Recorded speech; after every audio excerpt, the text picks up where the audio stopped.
Buenos días. Esta mañana vamos a hablar de un tema que tiene que ver con los tratos de Dios por los que a veces tenemos que pasar. En nuestro caminar diario podemos vivir diferentes tipos de situaciones. A veces experimentamos felicidad, a veces tristeza.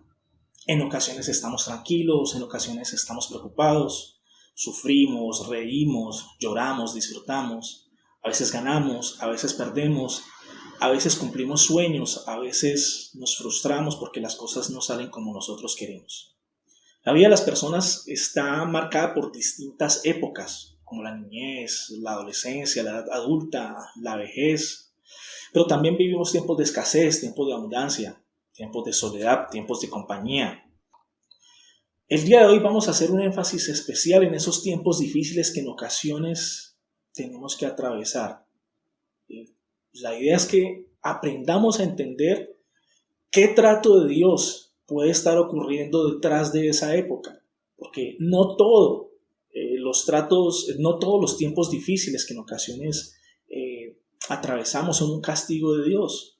Puede ser una prueba de fe, puede ser una disciplina por algo que quiere que corrijamos. Pero antes de tratar de entender a qué se refiere el Señor cuando nos está haciendo pasar por algún tipo de prueba, hay tres actitudes que tenemos que corregir porque nublan nuestra visión, nos enceguecen, no nos dejan ver lo que realmente puede estar pasando. La primera de ellas es el prejuicio. Según Wikipedia, dice, un prejuicio es un juicio sobre alguna persona, objeto o idea de manera anticipada. En términos psicológicos, es una actividad mental inconsciente que distorsiona la percepción. Respecto de los tiempos y tratos de Dios, el prejuicio lo que intenta es sobreponer una idea y decir, eso está pasando por esto o por aquello. Y de cierta forma, esa idea o ese prejuicio silencia la voz de Dios y antepone nuestra idea. Y eso es lo que muchas veces nosotros hacemos. Miremos que esto le pasó, por ejemplo, a los amigos de Job. Cuando Job estaba sufriendo una serie de dificultades, el propósito de toda esa situación, lo que Dios tenía en mente era llevar a Job a otro nivel de espiritualidad, a otro nivel de relación con Dios. Pero los amigos de Job le decían, es que tú debe ser que tienes pecado, que estás haciendo cosas malas, algo hiciste que no está bien. Ahora, sin ir muy lejos, los discípulos de Jesús también por allá cometieron el mismo error. Gente como tú y como yo. Alguna vez se encontraron con un hombre ciego y le preguntaron a Jesús. En Juan 9, 2 al 3 dice, ¿quién pecó, este o sus padres, para que haya nacido ciego? Respondió Jesús, no es que pecó este ni sus padres, sino para que las obras de Dios se manifiesten en él. Entonces, esto muestra que cualquier persona, tú y yo, somos susceptibles de hacer prejuicios y de mirar los errores de otros o las dificultades que cualquier persona atraviesa y decir, este debe ser que está en pecado, algo malo hizo. Tal vez en nuestro corazón, cuando nos cuentan que un hermano está enfermo, que falleció, que tuvo algún problema, entonces en nuestra mente empezamos a maquinar, ¿no? Debe ser que estaba mal con Dios, debe ser que no estaba haciendo las cosas bien. Por otro lado, la otra actitud que nubla nuestro entendimiento y no nos permite realmente identificar lo que Dios está haciendo en nuestras vidas es tener un corazón lejos de Dios.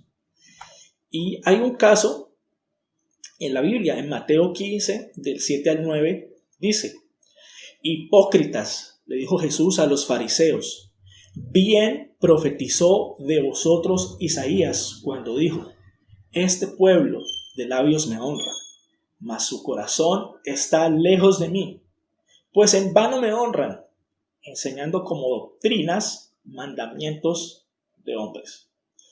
Hay que recordar que los fariseos tenían mucho prestigio en la época de Jesús. Eran una clase admirada, por así decirlo. Ellos se consideraban a sí mismos especiales, cumplidores de las tradiciones religiosas que ellos tenían. Se consideraban a sí mismos eruditos, observantes de la ley, es decir, ellos creían que ellos sí sabían obedecer. Sin embargo, a pesar de todo lo que ellos pensaban y que creían que eran la crema innata de Dios, estaban lejos del Señor. Y aquí el Señor les dice, hipócritas, sus corazones están lejos de mí y ustedes están más preocupados por las doctrinas de hombres que por tener una relación con Dios. Sus prejuicios eran tan oscuros que en algún momento acusaron a Jesús de que liberaba a las personas que estaban cautivas por demonios con el poder de Satanás. Ahora, este tipo de religiosidad jamás nos llevará a entender al verdadero Dios de la Biblia. Y la otra actitud que tenemos que, de cierta forma, bloquear para poder entender lo que hoy tiene Dios para decirnos a través de este mensaje, es la actitud de ignorar nuestro pecado y enfatizarnos en las fallas de otros. Lo mismo le pasaba a los fariseos. Y mire lo que Jesús les dice en Lucas 6, 41, 43. ¿Por qué miras la paja que está en el ojo de tu hermano y no echas de ver la viga que está en tu propio ojo? ¿Cómo puedes decir a tu hermano, hermano, déjame sacar la paja que está en tu ojo, no mirando la viga que está en el ojo tuyo? Hipócrita, saca primero la viga de tu propio ojo y entonces verás bien para sacar la paja que está en el ojo de tu hermano. Jesús aquí está diciendo que si nos preocupamos primero por revisar nuestra vida, descubrir nuestras propias fallas, el pecado que estamos cometiendo y limpiarnos de ese pecado o apartarnos, porque el que nos limpia es el Señor, entonces ahora sí estaremos limpios para ayudar a alguien. Ahora sí podremos ver. Dicho esto, vamos a revisar entonces los tiempos difíciles, porque hay diferentes situaciones en la Biblia, diferentes propósitos de parte de Dios, y de cierta forma todo esto lo podemos comparar con nuestro diario vivir. A veces pasamos por situaciones difíciles y podemos decir, ¿será que Dios me está castigando? ¿Será que me está probando? ¿Será que me quiere transformar? Entonces vamos a aprender un poco de lo que menciona la Biblia acerca de estos tiempos. El primer tiempo de difícil lo hemos llamado tiempo de tormenta. Bíblicamente la tormenta es una situación peligrosa, es intensa, una situación difícil, pero es una situación pasajera. Hay un evento que le ocurrió a Jesús con sus discípulos. Ellos estaban en la orilla del mar de Galilea, o del lago, porque realmente es un lago muy, muy grande. Y Jesús les estaba enseñando a los discípulos y a una multitud de personas. De cierta forma, la orilla pues es un lugar tranquilo, es una zona de confort, es una zona de confianza. Y en ese lugar les dio muchas enseñanzas. Cuando llegó la noche, el Señor le dijo a los discípulos, bueno, ahora vamos a pasar al otro lado, en la noche. Ellos pudieron haberse quedado allí tranquilitos, pero el Señor les dijo, no, vamos a pasar al otro lado. Y los discípulos pues obedecieron, alistaron la barca. Y no solamente los discípulos, dice ese pasaje en Marcos, que muchas barcas también siguieron a Jesús, de pronto con la sed de escuchar sus palabras. Seguramente esas personas que estaban en la barca dijeron, no, si Jesús va al otro lado del lago, pues nosotros queremos ir allá a escucharlo también allá. Sin embargo, en medio de las aguas, unas aguas profundas, comenzó una tormenta que empezó a formar unas olas terribles que por poco destruían el barco. Ahora, ¿será que cuando Jesús les indicó que pasaran al otro lado, será que él no sabía que iba a ocurrir esta tormenta? ¿Será que lo tomó por sorpresa?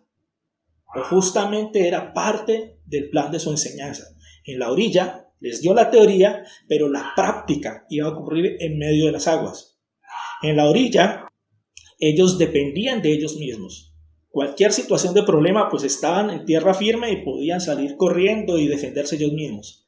En medio de las aguas no. Y al parecer los barcos de esa época pues no tenían botes salvavidas ni chalecos salvavidas. Es decir, se hundía el barco, nos moríamos los que estábamos allí o se morían los que estaban allí. Así que era una situación realmente peligrosa. No podemos decir que esa situación fuera un castigo del Señor por la desobediencia, porque justamente se metieron en ese lío por obedecer al Señor.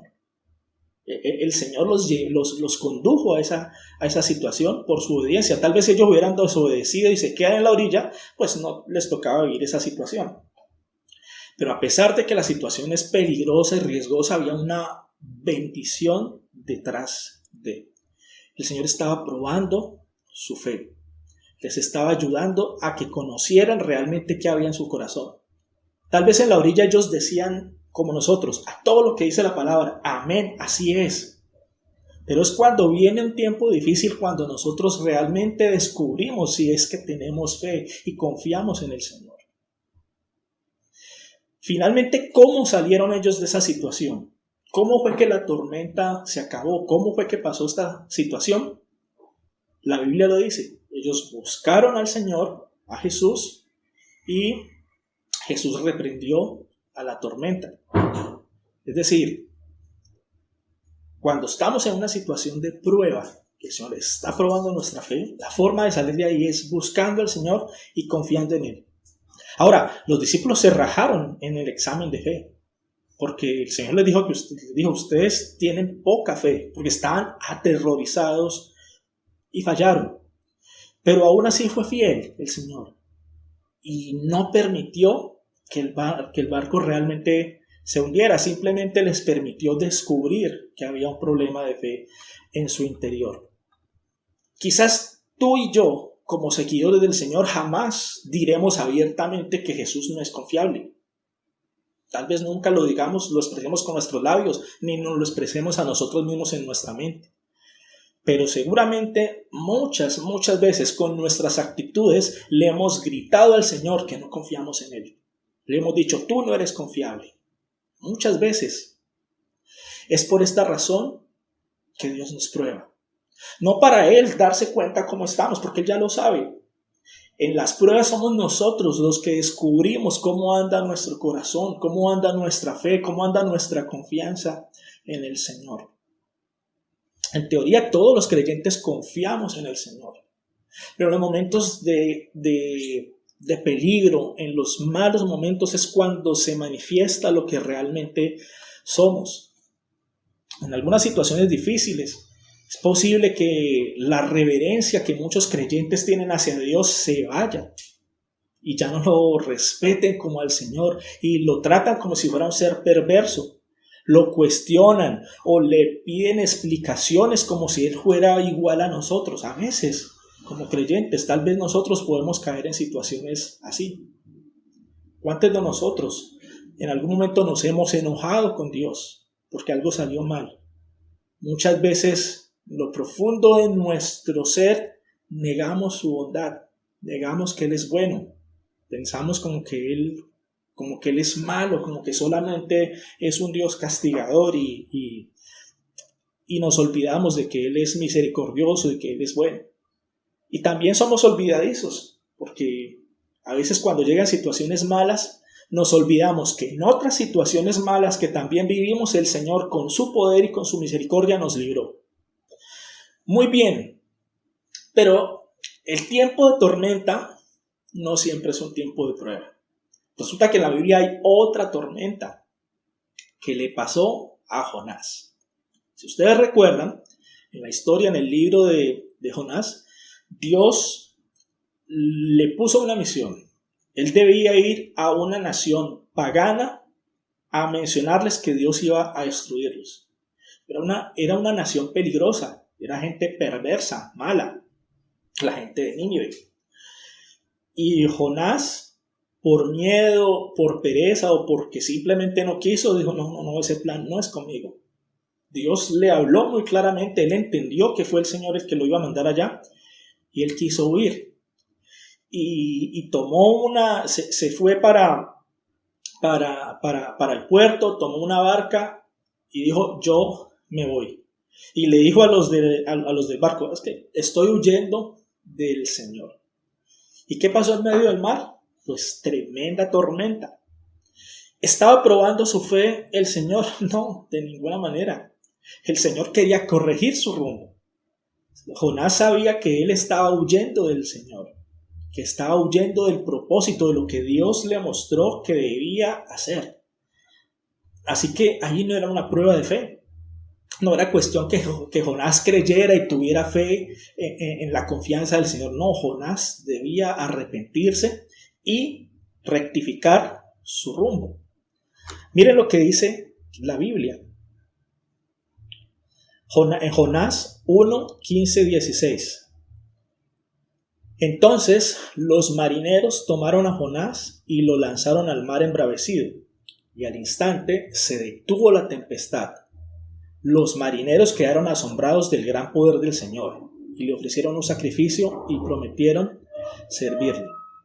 Es decir, en el momento en que Jonás es arrojado al mar, en ese preciso instante la tempestad se calmó. Y Jonás pues tuvo que pasar 3 días y 3 noches de incomodidad en el vientre de un pez para que entendiera que el mejor camino que debió tomar desde siempre era el camino de la obediencia. Entonces, ¿cuándo se acabó la prueba o la tormenta o la disciplina para Jonás? Cuando decidió hacer la voluntad de Dios e ir hacia donde el Señor le había indicado. Pero esto nos genera entonces una duda, y es cuando la tormenta o las tormentas que a veces vivimos en nuestra vida son una prueba de nuestra fe, de la cual saldremos bien librados, o cuando esa tormenta es una disciplina para que corrijamos nuestro camino. Y la respuesta es bien importante, porque es que de ella depende lo que nosotros vamos a hacer en situaciones difíciles. A Jonás no le hubiese servido de nada tener más fe, más confianza en el barco si no corrige su actitud. Era corrigiendo su actitud. Asimismo, a los discípulos del Señor, cuando estaban en la situación de tormentas, ellos piensan en qué hemos pecado y empiezan a arrepentirse. No, ese momento era una prueba de fe donde tenían que demostrar su confianza en el Señor. Así que identificar el trato de Dios para nuestra vida es supremamente importante. Ahora bien, en nuestro caso, ¿alguna vez hemos tenido que pasar alguna tormenta? ¿Estamos pasando alguna tormenta en este momento? ¿Estamos pasando por alguna situación tan intensa que parece que nos va a hundir, que parece que nos va a destruir, que parece que vamos a morir? Sería importante preguntarnos lo siguiente: ¿esta situación difícil llegó como consecuencia de obedecer a Dios, es decir, por hacer lo que Él me mandó a hacer, o fue lo contrario? Estoy metido en este lío porque estoy desobedeciendo al Señor. Ahora, esta respuesta a veces no es fácil. A veces no es fácil identificar las situaciones. Así que vamos a ver más pistas. El siguiente tiempo difícil lo podemos llamar tiempo de desierto. Hemos escuchado a muchas personas decir, estoy atravesando un desierto. Pero, ¿realmente esa es su situación? El pueblo de Israel tuvo que atravesar un desierto durísimo durante 40 años y ellos no salieron de ahí hasta que el propósito original del Señor se cumpliera en ese lugar. Revisemos un poco los detalles. Israel pasó 400 años de esclavitud en Egipto y ellos clamaban por la liberación. El Señor los escuchó y diseñó un plan para ellos. El Señor determinó que los llevaría a una tierra donde ellos ya no serían más esclavos, sino que ellos gobernarían. Ya no comerían las raciones limitadas que le pudiera dar las personas que los esclavizaban, sino que ya tendrían abundancia. Estarían en una tierra que produce, como lo dice la Biblia, produce leche y miel. Es decir, una tierra fértil, donde habrían frutos, donde el ganado prosperaría, donde tendrían leche, donde tendrían carne, en fin, otras condiciones. Pero ante todo, en ese plan de liberación del Señor, Él tenía un propósito, y es que ellos fueran su pueblo. Mira lo que dice Éxodo 3, del 7 al 8. Dice: Luego el Señor le dijo: Ciertamente he visto la opresión que sufre mi pueblo en Egipto. He oído sus gritos de angustia a causa de la crueldad de sus capataces. Estoy al tanto de sus sufrimientos y por eso he descendido para rescatarlos del poder de los egipcios, sacarlos de Egipto y llevarlos a una tierra fértil y espaciosa. Es una tierra donde fluye la leche y la miel. La tierra donde actualmente habitan los cananeos, los hititas, los amorreos, los fereceos, los heveos y los jebuseos. Ahora, cuando Dios llamó a Moisés, le mencionó la situación actual de Israel. Le dijo: he escuchado la aflicción de mi pueblo.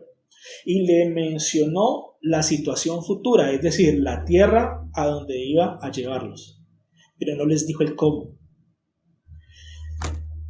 Así que esto nos muestra que el desierto que tuvo que atravesar Israel no era el destino final, no era lo que Dios quería finalmente para ellos. Era simplemente la transición para llegar de donde estaban a donde iban a finalmente a ser puestos. En Éxodo 7, 16 hay una orden que Dios le dio a Moisés hacia Faraón y le dijo: luego anuncia lo siguiente: el Señor, Dios de los hebreos, me envió a decirte: deja ir a mi pueblo para que me adore en el desierto. Entonces aquí empezamos a ver pistas de lo que estaba organizando el Señor. Entonces, número 1, ellos estaban esclavizados, estaban en angustia, en aflicciones. El Señor los escuchó y decidió llevarlos a una tierra nueva. Pero en ese paso de aquí a acá iban a atravesar un desierto que iba a formar el carácter y una serie de actitudes que el Señor quería para los que iban a ser su pueblo. Ellos debían aprender a adorar al Señor. Como lo acabamos de leer aquí, el Señor le envió la razón a Faraón diciéndole: deja ir a mi pueblo para que me adore en el desierto. O sea, Dios sabía, ellos van a atravesar un desierto y en el desierto van a aprender a adorarlo. Entonces esto nos lleva a una pregunta: ¿qué es lo que espera Dios como adoración? ¿O qué esperaba Dios como adoración en ese desierto para Israel? En la palabra hay una serie de señales que nos dan respuesta a esto. Dicen Éxodo 16, 4. Entonces el Señor le dijo a Moisés: mira, haré llover alimento del cielo para ustedes. Cada día la gente podrá salir a recoger todo el alimento necesario para ese día. Con esto los pondré a prueba para ver si siguen o no mis instrucciones. Entonces, para esa verdadera adoración que el Señor quería formar en ellos, lo primero o la primera actitud que el Señor quería sembrar en ellos se llama la obediencia. En el desierto, el Señor quería que ellos aprendieran a obedecer, a seguir instrucciones, a hacer lo que Dios les enviaba. Pero específicamente con esta situación que acabamos de leer en el versículo que era del alimento, había una instrucción clara. O sea, todos los días las personas debían salir a recoger el maná para el consumo de ese día. No podían coger de más. Pero ¿qué pasaba? Algunas personas en el pueblo al principio pues iban y cogían lo del día y cogían de más y toda esa cantidad de maná extra pues se les podría. Está bien, era parte del proceso de aprendizaje. También se les dijo: en el séptimo día es un día de reposo, es un día para para ustedes, para que descansen. Así que el alimento del día séptimo no lo van a recoger en ese día, sino que desde el día sexto van a tomar la porción del día sexto, pero también van a tomar la porción del día séptimo, y esa porción extra no se va a podrir, porque es una orden, es una instrucción del Señor. Esa porción de alimento no se va a dañar. Así que en el día séptimo de reposo, pues nadie tiene que salir a ver si hay maná. Pero al principio pasó así. Los israelitas, algunas personas despistadas por allá del pueblo, pues salieron el séptimo día a ver qué había por ahí de maná. Entonces con esto el Señor lo que los estaba era educando, estaba entrenando al pueblo para que aprendieran a confiar en Él, para que aprendieran a obedecerlo y seguir sus instrucciones. Algo más que implica la adoración, y es que conozcamos a Dios. Dice Éxodo 16, 11 y 12. Luego el Señor le dijo a Moisés: he oído las quejas de los israelitas. Ahora diles: por la tarde tendrán carne para comer y por la mañana tendrán todo el pan que deseen. Así ustedes sabrán que yo soy el Señor, su Dios. Dios esperaba que los hebreos aprendieran a conocerlo, aprendieran o reconocieran que Él es un Dios proveedor, que Él no se olvida de ellos. Ahora, hay algo más que el Señor quería enseñarles en esa etapa. Dice en Éxodo 19, del 20 al 22. El Señor descendió sobre la cumbre del monte Sinaí y llamó a Moisés a la cima. Así que Moisés subió al monte. Entonces el Señor le dijo a Moisés: baja de nuevo y advierte al pueblo que no traspase los límites para ver al Señor, porque quien lo haga morirá. Incluso los sacerdotes que se acercan al Señor con regularidad deben purificarse para que el Señor no arremeta contra ellos y los destruya. El Señor les estaba enseñando acerca de la reverencia y de la santidad. Dios no es un ser igual a nosotros, es superior, es nuestro creador. Nosotros no podemos pretender acercarnos a Él como nos acercamos a cualquier persona. Él es especial. Si tú y yo en determinado momento queremos acercarnos a la presencia del Señor, debemos, por así decirlo, purificarnos, estar limpio, confesar nuestros pecados, tener la actitud de apartarnos de lo malo que nosotros hacemos. Y eso era justo lo que el Señor quería enseñarle a los hebreos del desierto. Ahora, estas son las características del propósito de Dios cuando está haciendo atravesar a su pueblo a través del desierto.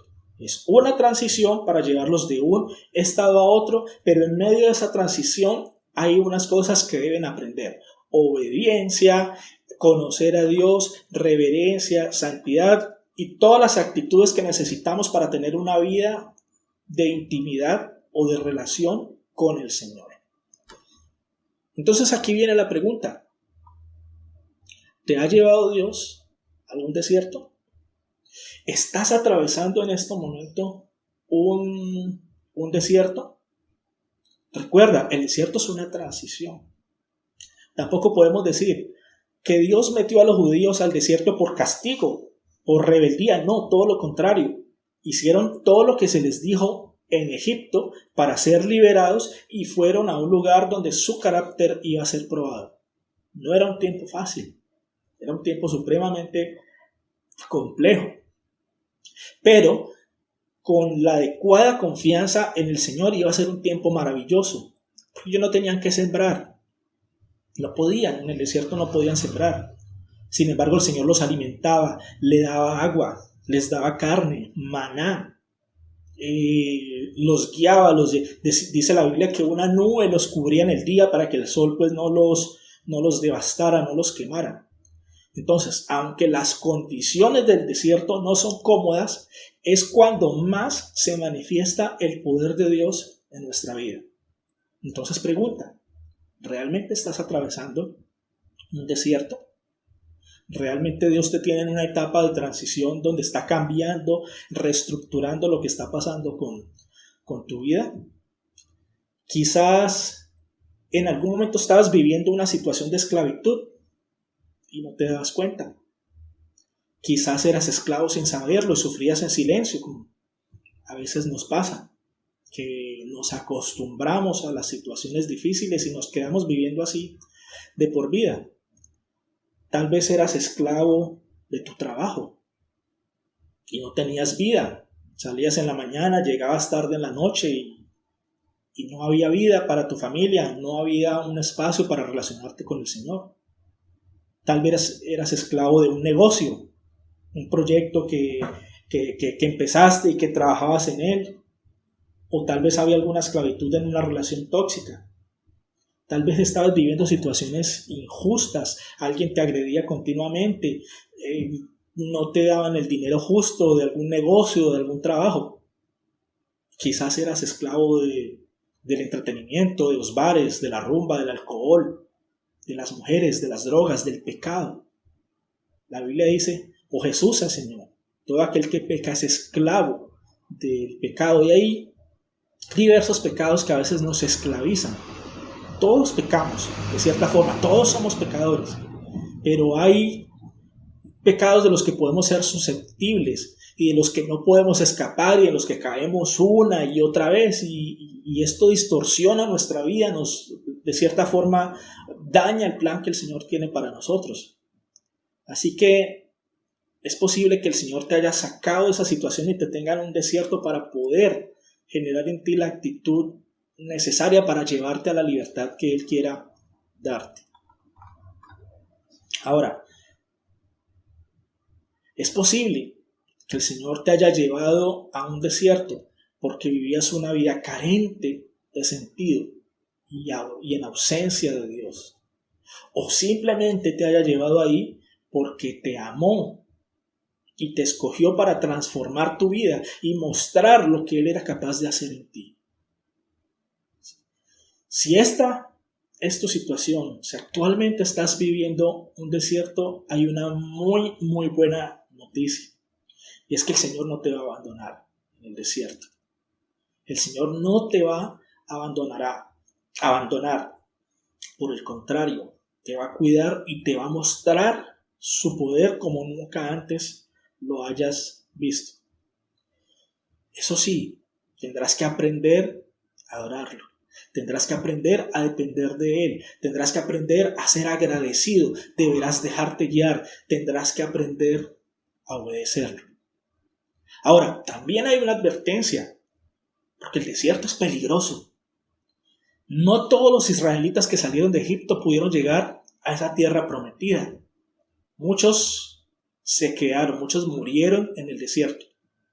¿Porque Dios los abandonó? No, de ninguna manera. Dios no quería abandonarlos. Porque fueron tercos, porque fueron rebeldes, porque nunca reconocieron a Dios en medio de la situación que estaban viviendo.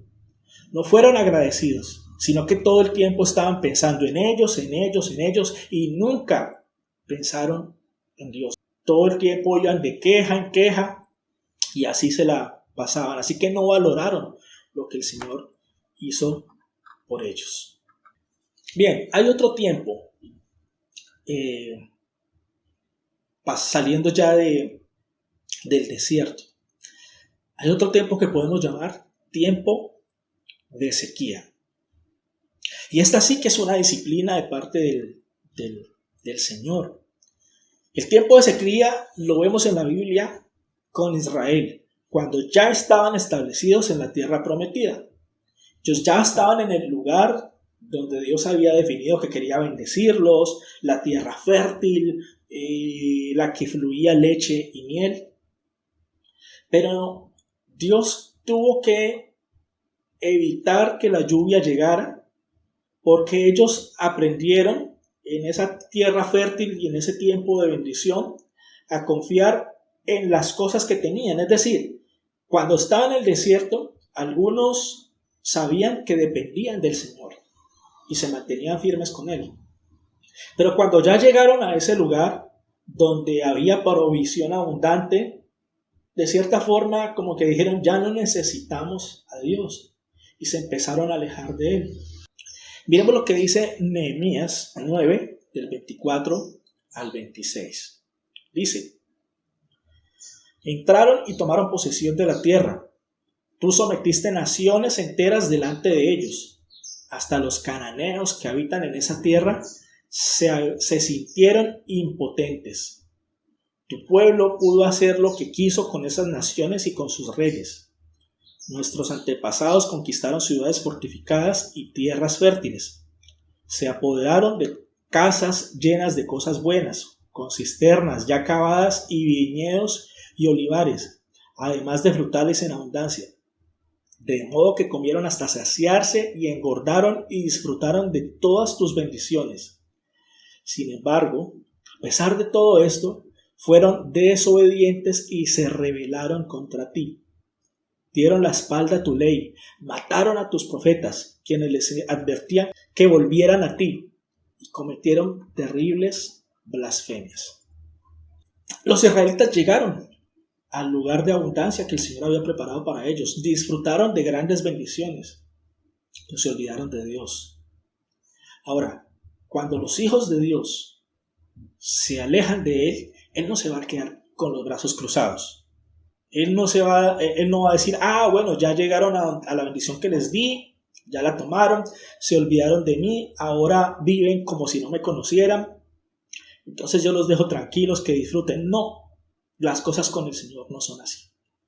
El Señor dice, yo tengo que hablarles primeramente y hacerles ver que están viviendo una situación o que están viviendo una vida que no está agradando al Señor. El Señor les envió profetas, les envió mensajes, les habló de alguna forma, diciéndoles, vuelvan a Dios, vuelvan al Señor.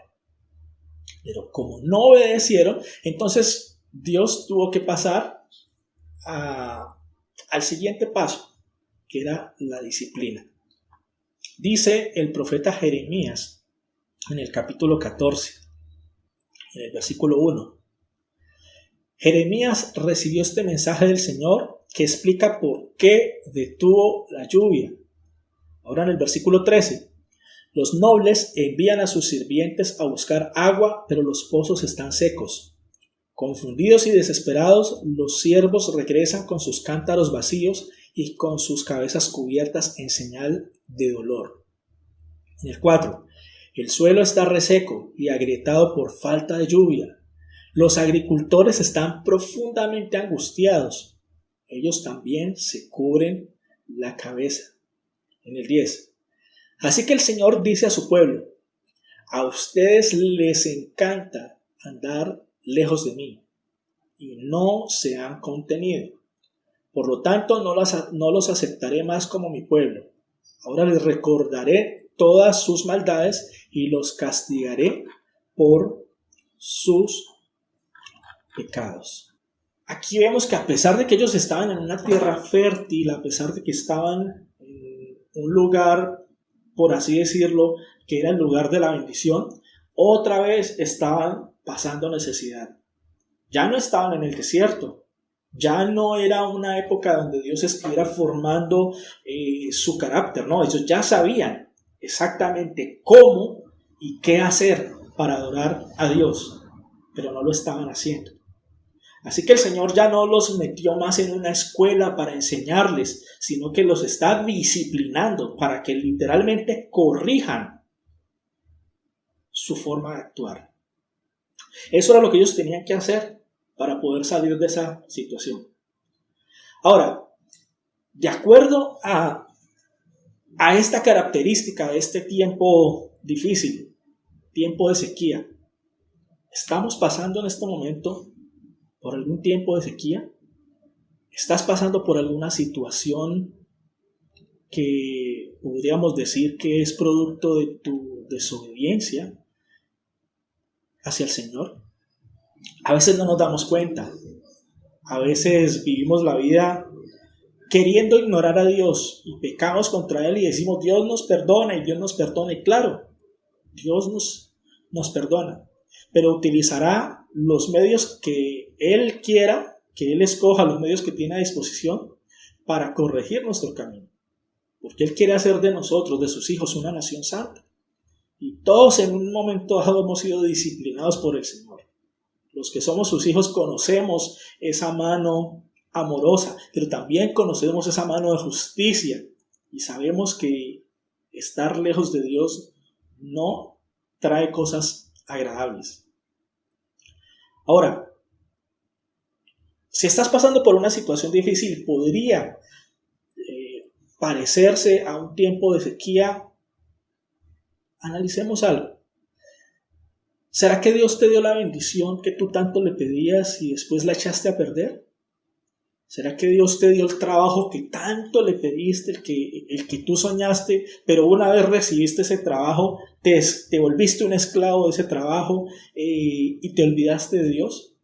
Y de pronto ese trabajo te absorbía todo el tiempo y ya no había tiempo para orar, ya no había tiempo para pasar con tu familia. ¿Será que Dios te dio esa pareja que pediste por años, pero una vez tuviste esa novia, entonces pecaste con ella contra Dios? ¿Será que le pediste una esposa y Dios te dio una buena mujer, te ayudó a escoger a una persona especial, pero ahora la desprecias y le eres infiel? ¿Será que Dios te bendijo con un negocio próspero, pero tratas mal a tus empleados, no les pagas lo justo? Solamente piensas en que tú eres el que prospera y no buscas la forma de que ellos también prosperen. ¿Será que Dios ha sido generoso contigo, pero tú eres tacaño con los demás? Si Dios te dio algo que podías llamar tu tierra prometida, pero te alejaste de Él, te enredaste en diferentes pecados y ya no te interesan las cosas de Dios, entonces definitivamente eres susceptible de atravesar una tormenta, un tiempo de sequía. Si lo estás viviendo, puedes empezar a identificar la causa. Y si te has alejado de Dios, cuando Él te bendijo, cuando Él te dio lo que tú soñaste, pues prepárate, porque la sequía podría llegar en cualquier momento. Ahora, si estamos atravesando en determinado momento un tiempo de sequía y identificamos que este es el tiempo en el que nos tiene el Señor, ¿qué debemos hacer para salir de ese tiempo de sequía? ¿Qué debemos hacer para que vuelva la lluvia? Arrepentirnos y corregir nuestro camino, tal cual lo que hizo Jonás. De nosotros depende si dejamos que el tiempo siga corriendo y cada vez el proceso de volver a Dios tal vez sea más doloroso, o si nosotros podemos tomar la decisión de decir, hoy mismo no, hoy me arrepiento y cambio mi rumbo. No quiero seguir sufriendo con esta situación. Hay un tiempo más que debemos revisar y le hemos llamado tiempo de vacas gordas o vacas flacas. Los tiempos que vimos anteriormente, el de tormenta, el de desierto, el de sequía, de cierta forma fueron el trato del Señor para los creyentes. Aunque no quiere decir de que el Señor no pueda disciplinar eventualmente a una persona que aún no conoce de Él, o que eventualmente Él pueda traer una disciplina sobre un grupo de personas que no son creyentes. Pero de cierto modo todo lo que vimos tiene mucho que ver con las personas que estamos intentando seguir al Señor, de cómo Él nos conduce, cómo va moldeando nuestra vida, cómo va ayudándonos a corregir nuestro camino, cómo nos puede hacer pasar por transiciones o cómo hace que nuestra fe sea más, sea más efectiva o que mejoremos nuestra confianza por Él.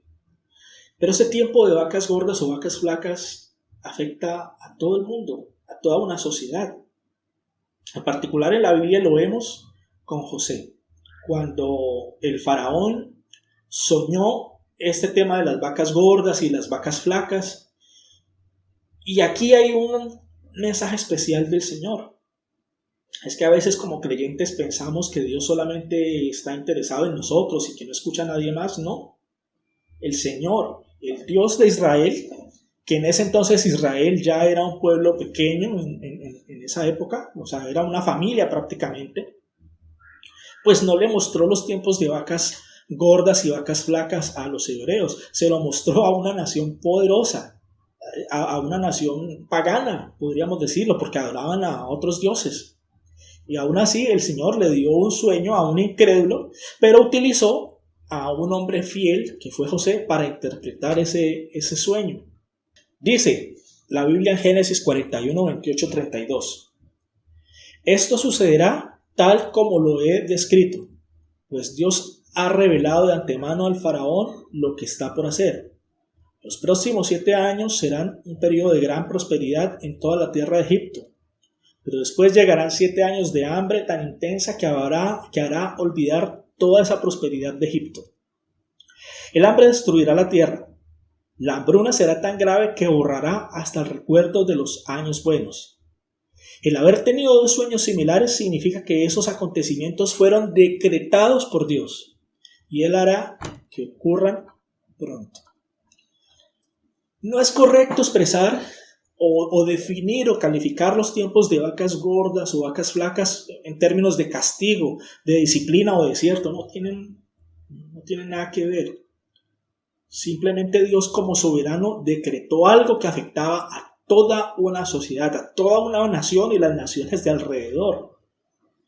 Así lo hizo. Dios es soberano. Dice aquí en el versículo 32, estos hechos fueron decretados por Dios. ¿Quién es el que decreta? Pues alguien que es soberano, un rey. Dios, como soberano, decretó que este tiempo iba a ser así, que iban a haber 7 años en que iba a haber prosperidad, iba a haber abundancia, y después vendrían 7 años de hambre donde la tierra no iba a producir. Ahora, el Señor siempre tiene un propósito en todo lo que hace. Esa situación fue la que permitió que los hebreos llegaran a Egipto, donde crecieron y se multiplicaron de una forma impresionante bajo la cobertura de Faraón, pero llegaron al punto en que ya se estaban multiplicando tanto que los egipcios pues ya empezaron a tener miedo de ese pueblo tan grande ahí en medio de ellos, y no los echaron, sino que los esclavizaron. Y de ahí para allá pues vinieron los 400 años de esclavitud y todo lo que nosotros conocemos. O sea que esto nos muestra que el Señor nunca deja cabos sueltos. En todo lo que Él hace, Él tiene un plan. Él siempre usa los tiempos de cualquiera que sean para conducir la vida de las personas. No solamente la de los creyentes, sino la de los no creyentes, porque de cierta forma Él tiene un plan que incluye personas que nosotros no sabemos. Por ejemplo, ¿quién iba a pensar que Dios le iba a dar un mensaje al faraón? Y así lo hizo. Esta historia nos enseña que ante cualquier situación difícil que podamos atravesar, la respuesta siempre va a estar en el Señor. No importa cuál sea el problema, Él tiene la respuesta. Por ejemplo, si nosotros asumimos como que hoy podemos estar viviendo una época de vacas gordas, y de pronto así lo estás viendo tú en tu casa, hay prosperidad, te está yendo bien a pesar pues de la pandemia y a pesar de toda la crisis económica que ha habido, pero te sientes que estás viviendo esa época de vacas gordas, disfrútala, pero prepárate, porque las vacas gordas no son eternas. A veces hay bendición, a veces hay negocios que son prósperos y dan productividad, pero de pronto después de unos años esa productividad se baja y vienen quiebras, en fin. José le indicó a Faraón que él debía guardar la 5ª parte de esas ganancias, es decir, el 20%. Así que si tú estás en estos momentos en una época de vacas gordas, hay una pregunta: ¿estás ahorrando algún porcentaje de esos ingresos por si vienen tiempos difíciles? Ahora, por otro lado, ¿estás viviendo en este momento una época de vacas flacas? ¿Sientes que hay una crisis generalizada? Pues por esta época muchas familias, con la pandemia que hemos tenido, con la situación sanitaria y la situación económica, pareciera que estuviéramos viviendo justamente en una época de vacas flacas. Pero ¿cuál es la respuesta? ¿Qué es lo que debemos hacer? Buscar a Dios.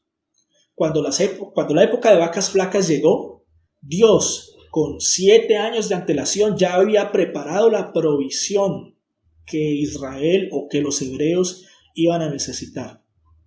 Así que si en este momento estamos atravesando una época difícil de estas, una época de vacas flacas, lo que tenemos que hacer es buscar al Señor. Porque en algún granero que tú no te imaginas, Él ha guardado la provisión que tú y yo necesitamos. Bien, para ir terminando, vamos a llamarle, hay muchos tiempos en la Biblia, en Eclesiastés pues habla de varios tiempos, pero vamos a resumir aquí con esta enseñanza de Juan 16:33.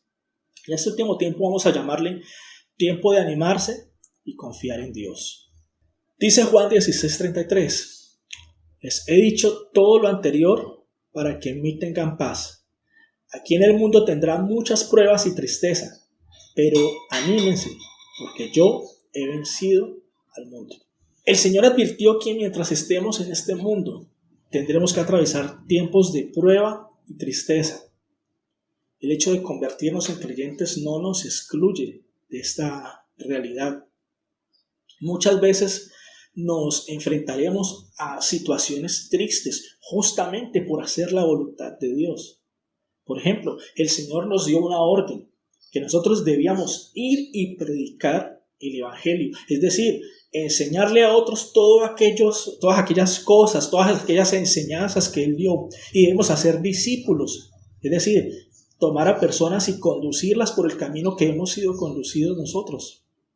Pero en el cumplimiento de esta orden a veces hay aflicción, porque podemos ser rechazados, podemos ser perseguidos, maltratados o incluso la consecuencia puede ser la muerte. Es decir, aquí el Señor está advirtiendo que mientras estemos en este mundo, van a haber muchas pruebas, van a haber muchos tiempos tristes, van a haber muchas dificultades. A veces quisiéramos que estos tiempos que estamos viendo de tiempos de dificultad, pues que hubiera uno por allá a lo largo de nuestra vida y no más. Atravesamos un desierto, qué bien, ya todo de aquí en adelante va a ser felicidad, prosperidad, fiesta, rumba, etc. Pero resulta que después viene la disciplina. Y entonces la actitud de nosotros a veces es ir a cuestionar a Dios. Señor, ¿pero qué pasó? Prácticamente lo que estamos aprendiendo aquí con esta enseñanza es que nosotros no tenemos que cuestionar a Dios, tenemos que cuestionarnos a nosotros mismos. No tenemos que irle a decir a Dios qué pasó, es nosotros somos el ¿qué está pasando? ¿Por qué estamos en esta situación? Si tú en los tiempos malos sacas a Dios de la ecuación, el resultado nunca va a ser bueno. Todo lo contrario, en toda situación difícil, en toda situación de dolor, lo que tú y yo tenemos que hacer es clamar al Señor con actitud de humildad, con actitud de obediencia y clamar por esa misericordia para que Él nos rescate. Hay un tiempo que también es doloroso, que a ninguno de nosotros nos gusta, y dice Eclesiastés: tiempo de nacer, tiempo de morir. ¿Cómo nos duele que un familiar o un amigo parta, que fallezca? Sabemos que Dios es soberano, pero ¿cuánto trabajo nos cuesta aceptar que Dios determinó que una persona que amamos ya no puede seguir viviendo? La muerte definitivamente pues no nos gusta, a nadie le gusta. Incluso hasta el más creyente le puede asustar un poco la idea de morir. Pero en esta situación difícil, sobre todo ahora en esta época de pandemia, donde muchos hemos visto amigos, y muchas personas han visto familiares partir, es el momento de acercarse a Dios, a pesar de todo, porque en el Señor tenemos una esperanza muy grande. Jesús dijo: yo soy la resurrección y la vida. El que en mí cree, aunque esté muerto, vivirá. Y todo aquel que vive y cree en mí no morirá eternamente. Hay una esperanza. A pesar de que la muerte es un problema aparentemente sin solución, todos los demás tiempos difíciles de cierta forma tienen una solución. El desierto algún día se terminará. La tormenta algún momento se calmará. La sequía algún momento volverá a haber lluvia. Las épocas de vacas flacas, de vacas gordas, esas épocas en algún momento se acabarán. Pero el tiempo de morir, de cierta forma, es definitivo. Pero nuestra confianza está en que ese tiempo no es el final del camino. Sea que alguien que partió, que amamos, fue a la presencia del Señor o que murió, o que algún día nos toque a nosotros. No es el final del camino. Lo importante, una vez más, es incluir al Señor cualquiera que sea la situación. Si tú y yo creemos en el Señor, vivimos conforme a lo que Él quiere, si lo adoramos, si caminamos como Él nos ha indicado, aunque estemos muertos, viviremos. Esa es su promesa. Para concluir, examina el tiempo en el que estás viviendo tú en este momento. Y dile al Señor que te ayude a identificar qué debes hacer. Vamos a orar para terminar. Vamos a darle gracias a Dios por el privilegio que nos da de escuchar su palabra. Y vamos a agradecerle. Señor amado, te damos muchas gracias por esta enseñanza que hemos recibido hoy. Gracias porque tu palabra siempre trae alivio a nuestras vidas. Tu palabra siempre trae luz y nos ayuda a entender. Queremos pedirte que nos ayudes a dejar atrás los prejuicios, que nos ayudes a dejar de juzgar a otros, que nos ayudes a acercar nuestro corazón a ti. Queremos que tú nos corrijas, que tú nos pulas, y que los procesos que quieras hacer en nosotros sean hechos, Señor, porque tus planes siempre son perfectos. Te damos gracias, amado, en el nombre de Jesús. Amén.